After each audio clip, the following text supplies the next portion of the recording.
Hindi stories. छोटा सा तिनका।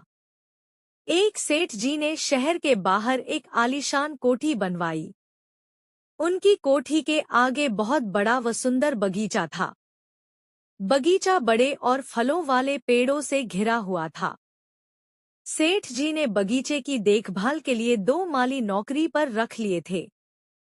वे दिन भर फूलों के पौधों की देखभाल करते, उनमें खाद डालते, उन्हें पानी देते थे। हवेली सालों से बंद पड़ी थी, लेकिन सेठ जी के आने से उस हवेली की तो जैसे किस्मत चमक गई, साथ ही बगीचे की सुंदरता भी बढ़ गई थी। इससे सभी पेड़ और फूलों के पौधे बहुत खुश थे। अपनी सुंदरता पर बहुत घमंड में रहते थे। उन्हें देखकर सभी उनकी तारीफ करते थे। इन्हीं पौधों के बीच एक तिनका उगाया था। जब वह तिनका थोड़ा सा बड़ा हुआ तो उसे वहां के पौधे और पेड़ चिढ़ाने लगे। एक पौधे ने कहा, तुम न तो सुंदर फूलों से सज सकते हो, नहीं तुम्हारे से कोई फल निकल सकता है, इसलिए तुम किसी काम के नहीं हो, फिर यहाँ क्यों खड़े हो। यह सुनकर तिनका बोला, मुझे भी प्रकृति ने कुछ सोच कर बनाया होगा, किसी का मजाक नहीं उड़ाना चाहिए।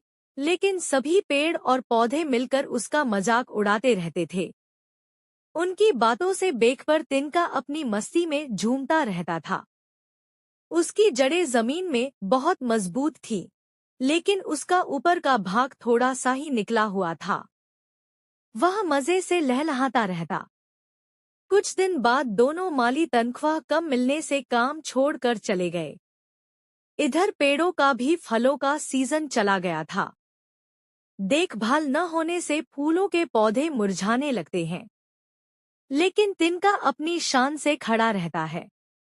उसे न देखभाल की जरूरत थी, न पानी की। एक दिन बहुत तेज बारिश, तेज आंधी तूफान आने लगता है। उस बगीचे में लगे बड़े बड़े कई पेड़ गिर जाते हैं। इसी तरह फूलों के पौधे अधिक पानी की मार सहन नहीं कर पाते और झुक जाते हैं। झुके हुए पौधों पर जब तेज पानी पड़ता है तो कई की डालियां टूट जाती हैं।